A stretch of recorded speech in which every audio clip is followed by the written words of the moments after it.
Hello, this is the final model of our financial tool for our soldier. Our model is extremely intuitive and I will walk you through the steps of doing it. So basically you're going to start at expenses and you're going to go to your rank. At your rank you can choose anything from enlisted to warrant officer to officer. So for our sake, we're going to have a situation where we're in 06. As you can see, some of the models already changed, and as I walk you through this, you'll see it better. So we've been in 06, we've been in for 24 years. We're going to use the GI Bill. This is the max possible money you can get from the GI Bill based on in-state tuition. So if I've been on active duty for 2.5 years, I get 80% of that 219 of that money. So am I currently using it? No, probably not, because I'm in 06, but if I was, I could click yes, and then I could see that this payment goes into our income for that year. So our yearly BEH, so again, it's already put in from our rank up here, but we can see our rank and then our state. So for our state, we have to look up our BEH location. Once we find it, we have plenty to choose from. We can be from Kansas, you can be from Indiana, Annapolis, Hawaii. For our sake, let's say we're in Hawaii. So we get a lot more BEH because we're in Hawaii. So our cost of a living adjustment, does that mean that we're Oconus or CONUS? Since we're in Hawaii, it's a CONUS, so we can say yes. If not, we could say no, and then basically we get no extra cost of living adjustment. So hazardous duty pay. So here we can say if we're deployed or not. If we're deployed, we get hazardous duty pay. If not, we click no. We don't have anything. So we're going to assume we don't. The commissary and PX benefits.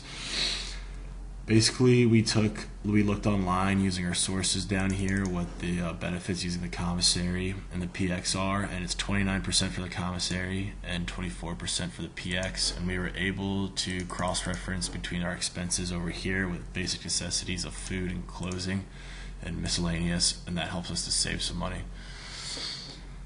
So after our income, let's go to our expenses. So our tax expense is based on our current status. We can be singled, married but filing separately, or the head of the household. Depending on your situation determines your tax rate. So for our sake, let's say we're married. So our tax rate is 25%. We take that 25%, times it by our yearly salary, and that gives us our tax expense on the year. So our vehicle costs. So every person should own a vehicle in the military if they plan on going through with it. So we have a number of vehicles, 1, 2, 3, 4, 3. We'll say we'll have one. It's about a $40,000 Volvo. We plan on paying it about 20% of it per year, but maybe someone else want to do like a third every year. Fuel costs, just estimate your fuel costs per year. I would imagine it's not anything more than $3,000. So after that, fooding, again, how much money on food do you spend a year? All depends on where you think you're at. It's all right there in a list for you to choose from. Obviously, these aren't exact numbers, but neither are the sheets. Family, how many children do you have?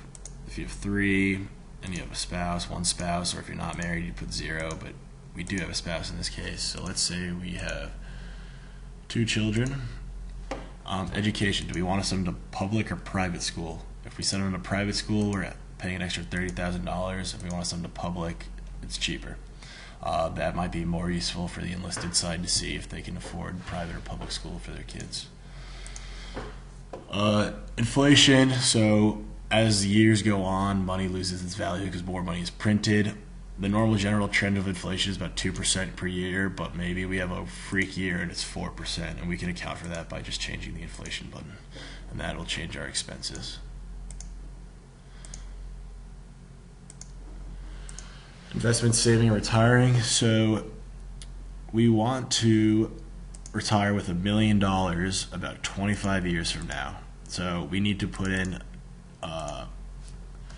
$952 a year, and that'll come out of our expenses. But let's say you want to retire in 20 years, that number just goes up a little bit, or if you want to retire with less, you just type it in.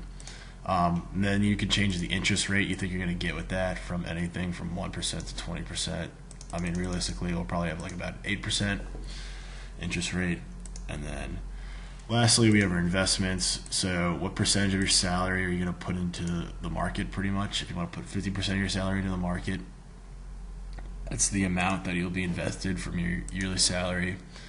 And the return rate is, what do you think you get your return on your investment? If you get 17, that's kind of high. Maybe you have a bad year and you think you're going to get like 6 back on it, and that's how much money you're going to make that year.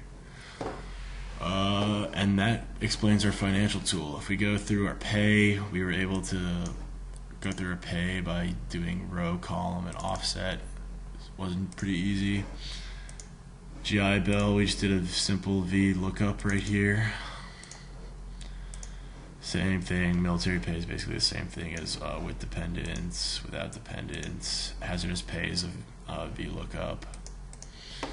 Income tax rate was probably the trickiest. We had to break down this table into more usable terms for our VLOOKUP function. So basically, I took the pay in $1,000 increments all the way up to about $500,000, and depending on the rate between single, married, and married, put the rate down. And then we had to type in this function that explains how to use it based on if you choose single, married, filed, head of household. These are some of the lists we use. That concludes our financial tool. As you can see, it's very intuitive, easy to use, applicable, and it applies to a wide variety of situations.